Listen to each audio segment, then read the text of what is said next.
as Al-Fatimiyya, the days that are dedicated to honoring and remembering the beloved daughter of our Prophet, Fatima al-Zahra, salamullahi alayha.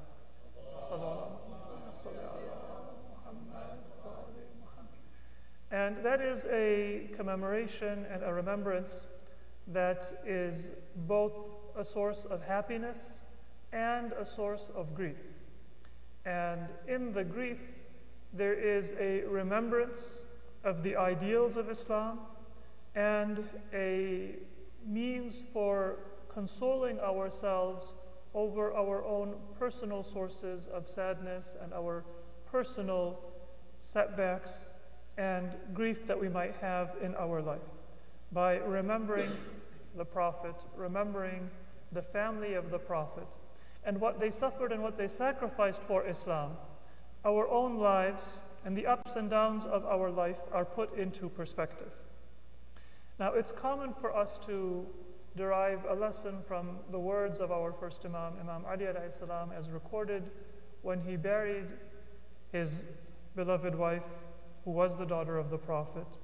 He said that, O Messenger of God, addressing the Prophet, alaykum salam, that if it weren't for the fact that I had buried you, and if it weren't for the fact that I had suffered your loss, then it might be difficult for me to bear the loss of your daughter. And in the recognition that Allah did not even decree for you an eternal life, there is consolation for me in the loss of my beloved wife, Fatima. A very beautiful, and in the words of Imam Ali, I paraphrased, but in the words of Imam Ali, even more eloquent and a beautiful expression, both of the deep sense of grief and the consolation that comes from that grief. So this is something which the followers of Ahlul Bayt are very familiar with. But there is a flip side of that, which is that in the happiness and in the celebration of the life of Ahlul Bayt, we also find meaning and perspective for the good and the bad within our own lives. So we don't just use their hardship as a yardstick and as a means by which we can put into perspective our own hardships. When I suffer grief, then I find relief and consolation through the grief of Ahlul Bayt. But it is also in those periods of triumph, in those periods of success, in those periods of abundance and plenty, that we find perspective and meaning in the practice of Ahlul Bayt. That's beautifully illustrated in examples that come from when the Muslims for the first time began to have abundance after years and actually decades for the early Muslims of economic privation and hardship. This was only towards the last 2 or 3 years of the Prophet's life when for the first time the majority of the Muslim community was not poor, and when the public treasury also was not in debt. So the Prophet always used to try to meet the needs of the poorer members of his community. But for many years in Medina, the Prophet obviously would, or often would not have what he needed to be able to help others who were in need, pay their debts, give them their basic sustenance to keep themselves alive, their most basic and fundamental needs. Sometimes the Prophet would borrow, and then he would give in charity, or he would give to assist others, and then it would be days or weeks before he would be able to repay that debt. But after the conquest of Khaybar, the conquest of Mecca, the victory against Ta'if, and the other victories that Islam attained, now the treasury of Medina had plenty. Generally speaking, the Prophet now did not place as strong a demand or an expectation on the believers as he had before. So now they began to eat better, they began to dress better. The standard of life of the average Muslim in Medina And in fact, the standard in life of the people of Arabia in general began to get better. Because with the spread of Islam and the reduction of intertribal warfare and competition, there was a benefit in peace and stability that came to all of the residents of Arabia. The wealth was better able to be spread, trade was facilitated, connections were made that previously had been separate, where tribes lived in isolation. But for his family, the Prophet maintained the same standard that he maintained for himself. And so the story is very well known. I'll just reference it and won't mention the details. When Imam Ali came home one day and saw that his wife was burdened by the difficulty of her household affairs and the other responsibilities that she had assumed, he said, and she did not suggest this herself, but the Prophet suggested to her that why don't you go to your father and ask him to give you somebody who can assist you in your household affairs, so that you have a servant, basically at that time, that would be the equivalent socially of a personal assistant, somebody who would be able to help you because you have a great deal of family and a great deal of charitable tasks that you have put on your own shoulders. And that was the practice of Lady Fatima. As many of you may have heard in her biography, she had a certain practice of dua and of remembrance. One of her forms of remembrance was that on a weekly basis, she would go to Uhud and she would pray for the martyrs who had given their life for Islam.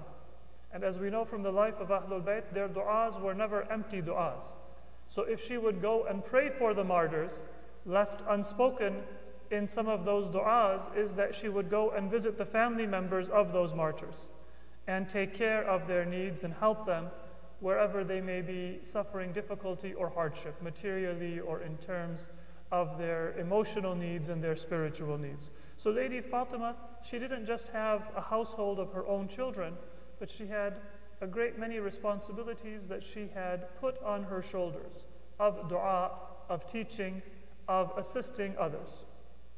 And Imam Ali said that why don't you ask your father for somebody to share your burden? This is too much for one person to do. And when she went to the Prophet, and the story is well known, the Prophet said that I will give you something that is better than a personal assistant, than a servant. And he taught the tasbih of Fatima Zahra to his daughter. According to our fifth Imam, Imam Muhammad al-Baqir alayhi salatu wassalam, that is the very best way for anybody to remember God. If a person wants to know the very best dhikr or dua or tasbih to do or tahmeed to do in the course of your day, then it is that gift that the Prophet gave to his daughter. So it's valuable because it is the very best way to remember God on a regular basis, and because it is associated with the Prophet's gift to his daughter in place of any material wealth or riches. It has those double virtues. And a person who does that regularly will be counted among those who remember God kathiran, remember God frequently. So from the life of Lady Fatima, we find that when the Muslim world had plenty and abundance, there were those whom the Prophet said that I can't have great expectations from. As they become wealthy, then now they will be distracted by their worldly affairs. And they might now be managing their worldly affairs, and you will see them less frequently in the masjid. And that, by the way, was the case. Not just the one or two stories that you may have heard, but even some of the prominent companions who are very highly respected in Islamic history, if you look at their biographies, they actually were not around the Prophet that frequently because they had business interests, agricultural interests, that meant that they spent sometimes days at a time at a distance from Medina, where their farms were or where their properties were or where their businesses were. And that's an important point to understand Islamic history. If you look at the changes that took place after the time of the Prophet, you wonder if somebody was around the Prophet day in and day out, how is it possible that they didn't know the tafsir of all of the verses of the Quran? Isn't Quran regularly recited in Medina by the Prophet and by the companions? How is it that they didn't know the laws of Islam? You and I, if we come regularly to the masjid, then those things that are normally discussed in the masjid, they become almost like our own names to us. We become intimately familiar with those details of Islam that are commonly practiced. The reason why you will sometimes find that even prominent companions were ignorant of the meaning of certain words of the Quran or certain of the basic laws of Islam, even those laws that are mentioned in the Quran, is because they had other interests that kept them away from the masjid at certain times. But for Lady Fatima, for those who were closest to him, the Prophet wanted them to prioritize the same things that he prioritized for himself. And so that is why the Prophet said in his dua, Allahumma arzuq Muhammadan wa ala Muhammad al-afafa wal-kafaf. That, oh Allah, grant me and my family afaf and kafaf. Grant us enough to meet our needs so that we are not dependent on other people, so that we can live a dignified life. But grant us enough to meet our needs and not the kind of luxury that will distract us from our spiritual lives. Even when the income side of the balance sheet increased, the Prophet for himself and his family maintained a very strict expense philosophy, which is that you live your life according to a dignified but a simple manner so that you never remove yourself from the rest of society. You don't become accustomed to luxury in a way where you separate yourself from your brothers and from your sisters and from their problems and their concerns and their livelihood. And that is something that we find reflected in the du'as of Lady Fatima. So I want to look at a few of the du'as of Lady Fatima because that is one of those lessons that we can learn from her above all else. That is one of the lessons that Ahlul Bayt themselves learned from Lady Fatima. You are familiar with the hadith of Imam Hassan al-Mujtaba alayhi salatu wassalam. As a very young boy, he said that I would listen to the words of my mother when she would pray at night. And I noticed that تدعو للمسلمين والمسلمات تدعو للمؤمنين والمؤمنات. She would pray for believers, men and women, تسميهم. She would pray for them not just, oh Allah, forgive the believing men and forgive the believing women, but she would name them. Each of her neighbors, each of her relatives, each of the martyrs, the families of the martyrs, naming those believers. And this went on, Imam Hassan says, for hours. وَتُكْثِرُ الدُّعَاءَ لَهُمْ. And then she would make many du'as for them, for their health, for the fulfillment of their worldly needs. So a du'a is not just that you mention the name, but then تُكْثِرُ الدُّعَاءَ لَهُمْ. She would make detailed du'as for them. وَلَا تَدْعُ لِنَفْسِهَا بِشَيْءٍ. And she wouldn't make any du'a for herself. It was entirely a way of spiritually empathizing and connecting with fellow believing men and women. To the extent that Imam Hassan was surprised. That level of dua and that detail of dua for others and nothing for herself. And he asked Lady Fatima about that, and she replied that, Ya bunayya al-jar thumma ad-dar. First you look after the affairs of those around you, and then you look after your own affairs. Once your needs are met, then you look for your dua, for your grace to envelop those around you before you try to ask for anything for yourself. There is a beautiful philosophy in that, but the lesson that we get is that Imam Hassan learned how to pray and how to supplicate and how to speak to Allah from his mother. That was the way in which Allah passed on that wisdom and that teaching to Ahlul Bayt. And by narrating that hadith, Imam Hassan is expressing that for us. So what are the du'as that we have narrated from Lady Fatima? Particularly when it comes to our wealth. This is something that is exclusive to the family of the Prophet. This is that higher standard of prioritizing God over material wealth that the Prophet taught and expected from his family, that he did not expect from the rest of his companions.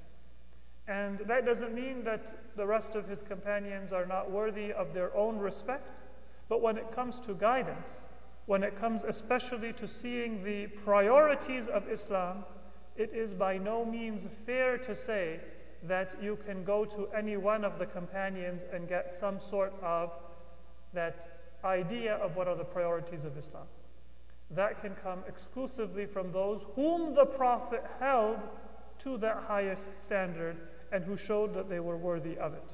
So when we come to the du'as of Lady Fatima, we find that there are several different types of du'a. One of her du'as was that, "O Allah, give us sustenance that is abundant.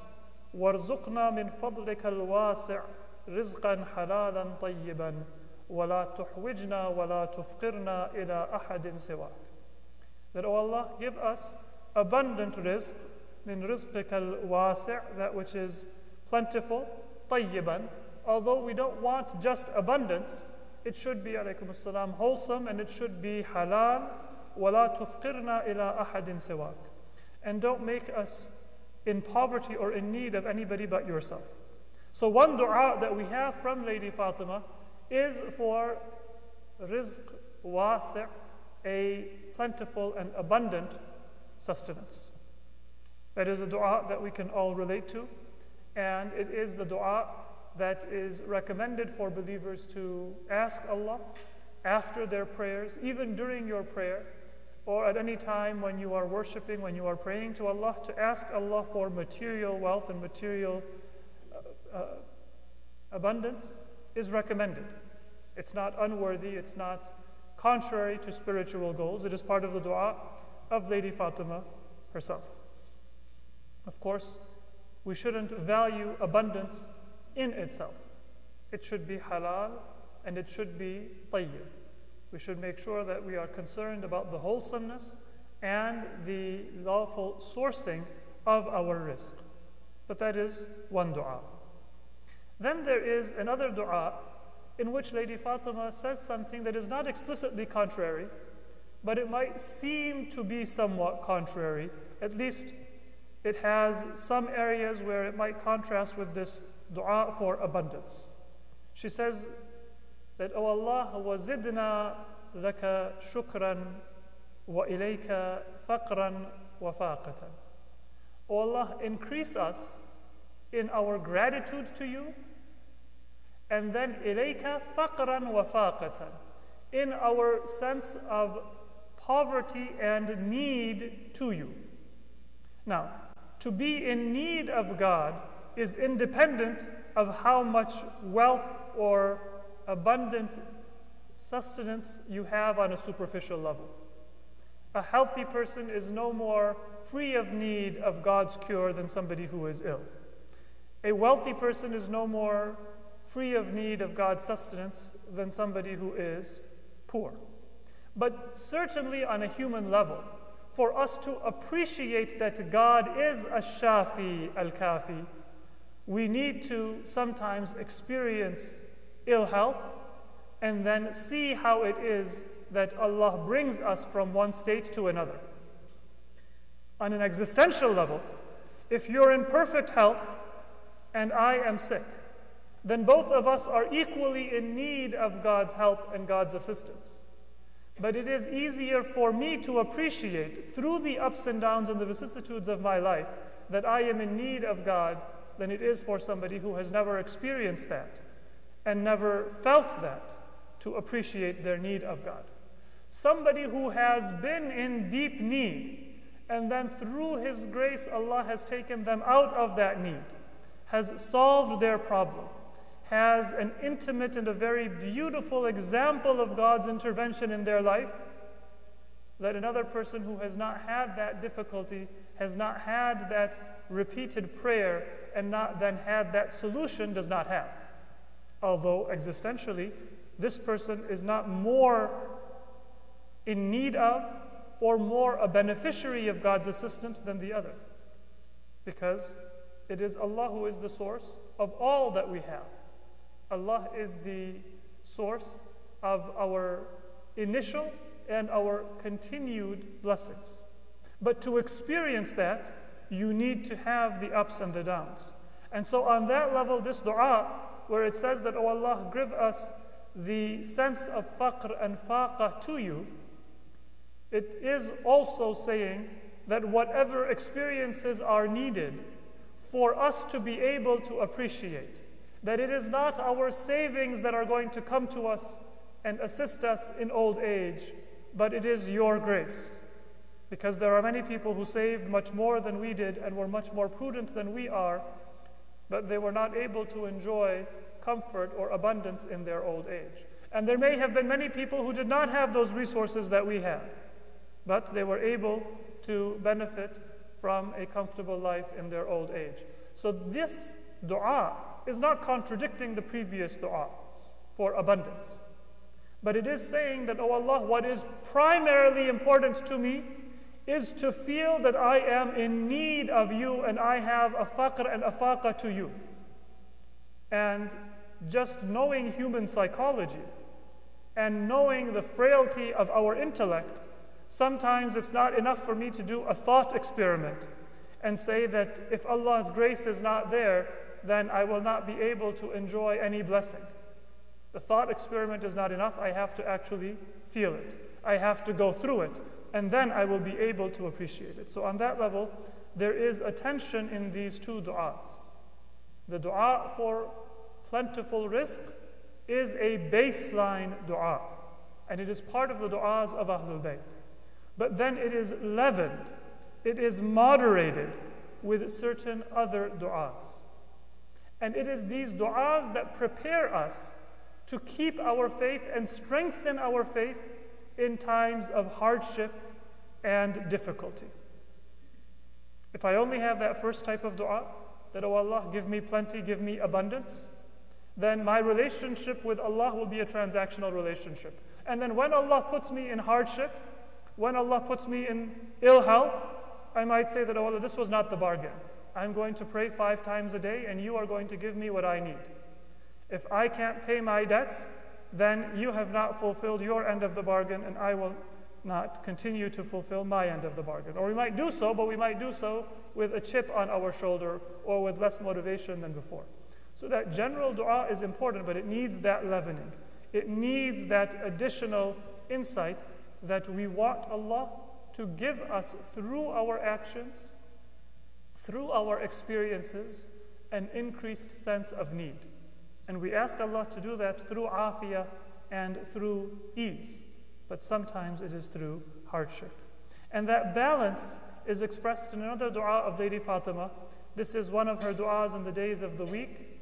She says that, "Oh Allah, give us the amount of rizq that you deem to be the best for us. وَأَعْطِنَا مَا تُحِبُّ وَاجْعَلْهُ لَنَا قُوَّةً فِي مَا تُحِبُّ." Oh Allah, grant us whatever you like for us. And then when you grant it to us, make it a source of strength to do that which you like us to do. So we have 3 levels of dua in the words of Lady Fatima. 1, the baseline dua, "Oh Allah, give us abundance." We ask you to give us an abundant material sustenance so that we are able to focus on things that are important for us. When we are concerned about our basic needs, then we don't have the mental bandwidth, the emotional bandwidth to be able to worry about our relationships, our intellectual needs, our spiritual needs, because we are concerned with very basic human and basic physical needs. That is the baseline. Then we leaven it in two ways. One is that, oh Allah, what we want is to always feel ever more in need of your grace. We want to feel that we are in faqr and faqa to your grace. So if that means that it requires us to have ups and downs in our material sustenance, then we will prefer those ups and downs to abundance, because that is the goal for our material lives. And then the second leavening is that, oh Allah, we ask you to give us what you love. And then when you give us that material blessing, that spiritual blessing, whatever it might be that Allah deems to be best for us, then guide us to use it in that way and make it a source of strength so that we can serve your cause better. Now, the final point that I would like to make is, why not just have these latter two du'as? Why not just say that, oh Allah, I want to feel in need for your grace. I want to have whatever you give me. If health is better for me, then give me health. If wealth is better for me, then give me wealth. But if it's not, I don't want you to give it to me. Why do we need that baseline dua? Or for somebody who is as spiritually advanced as Lady Fatima, why would she pray for that baseline dua? Why would our imams pray for that baseline dua? Maybe you and I, because in the end we can't just live on faith and piety. We say, Allah, let me have a little bit of savings, and then I'll also give something in your path. But why would Ahlul Bayt also make that payment, that prayer? The reason and the wisdom there is that there is a preference for a person having empowerment on a material level, on an intellectual level, on a social level, to serve Allah better. So that sometimes the need for poverty, the need for trials, the need for hardship, that is not something that we are asking Allah equally as we are asking for wealth and health and ease. That is something that we are asking Allah for when it is needed for a greater purpose that He sees, either in society or for our spiritual development or for other needs. Otherwise, that baseline is what best allows us to use our lives in service of Allah. So it's not the case that we say that, oh Allah, if health is better for me, then give me health. And if poverty is better for me, then give me poverty. We say that as a footnote to a general dua, oh Allah, give me health and lengthen my life.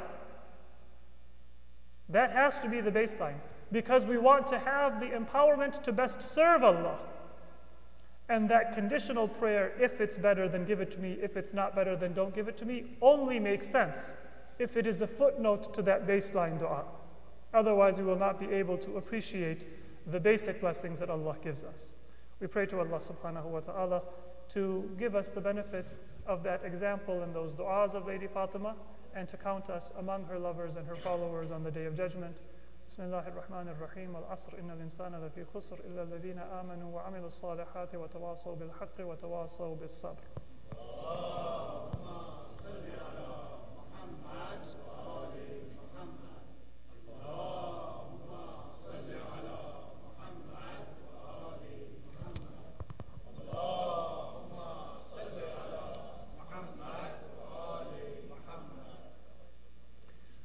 Bismillahir Rahmanir Rahim. Alhamdulillahi Rabbil Alameen. Wassalatu wassalamu ala Sayyidina wa Nabiyyina Abil Qasim Muhammad. Allahumma salli ala Muhammad wa ali Muhammad.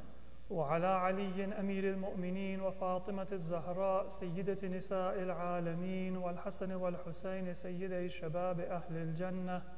وعلي بن الحسين زين العابدين ومحمد بن علي الباقر وجعفر بن محمد الصادق وموسى بن جعفر الكاظم وعلي بن موسى الرضا ومحمد بن علي الجواد وعلي بن محمد الهادي والحسن بن علي الزكي العسكري والحجة بن الحسن القائم المهدي صلوات الله عليهم أجمعين.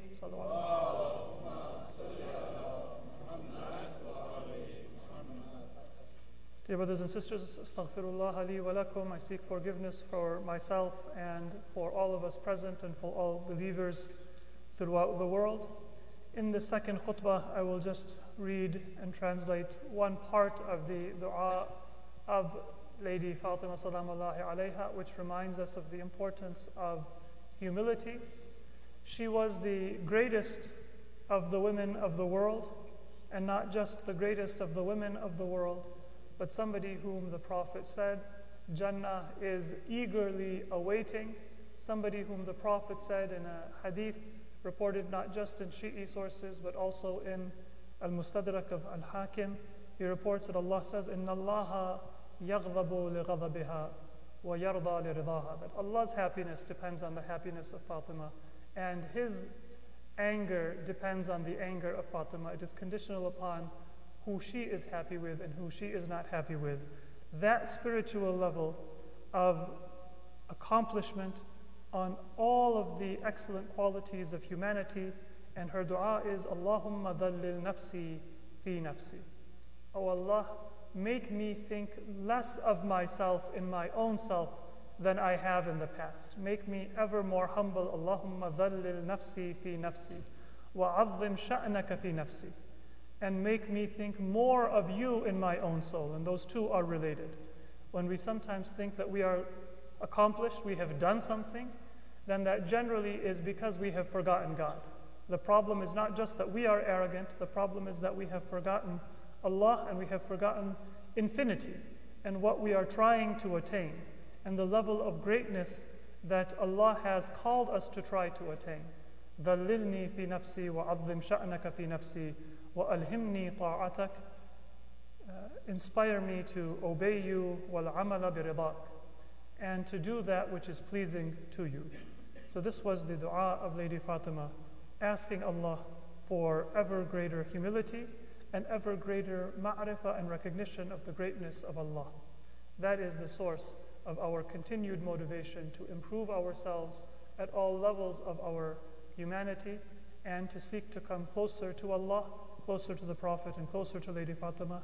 May Allah make that all of our goal, and may Allah inspire us and grant us the grace to be able to succeed in that very weighty and that very great responsibility. Bismillahir Rahmanir Rahim. Inna a'tainaka al-kawthar fasalli li rabbika wanhar inna shani'aka huwal abtar. Sallu ala Muhammad wa ali Muhammad.